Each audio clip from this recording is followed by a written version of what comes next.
Hey, SoCal Bob right here. And a serious topic, a serious note.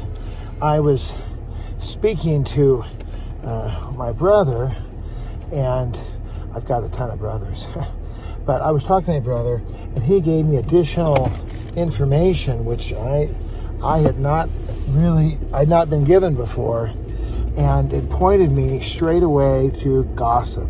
So I went on the web, the internet, and I looked up talks on gossip. And I'm trying to think back at all my years at church. I don't have any notebooks that are full of gossip or talks about gossip.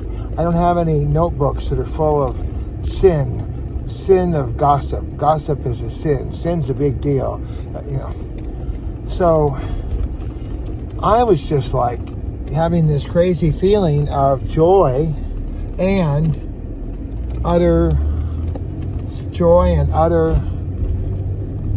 like, what? I've got to figure this out. This is a new problem, and I'm feeling so happy. Feeling so glad that I have something to chew on. I have something definite to work on. And I am just like astounded. I'm watching these fellas talking, and I'm listening to them. And this is from maybe a Baptist church, or it's just a conservative little old church. It's not really. It's not from the perspectives that I hear all the time. And I thought back. I thought, I've been going to church for 53 years, and I can't recall really. I must have heard it somewhere at some point, but I never have identified with gossip, of me being a gossiper. So give me some tips here on how to.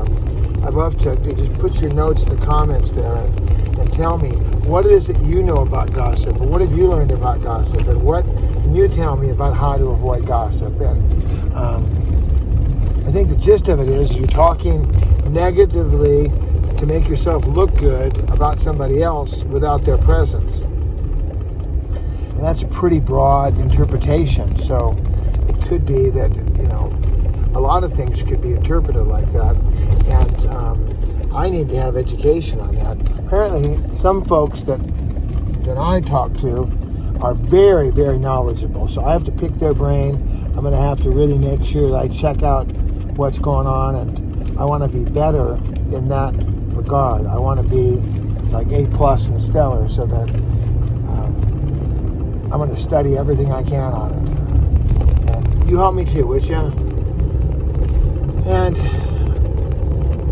that's it. I just wanted to point that out, that I'm very, very happy to have seen this.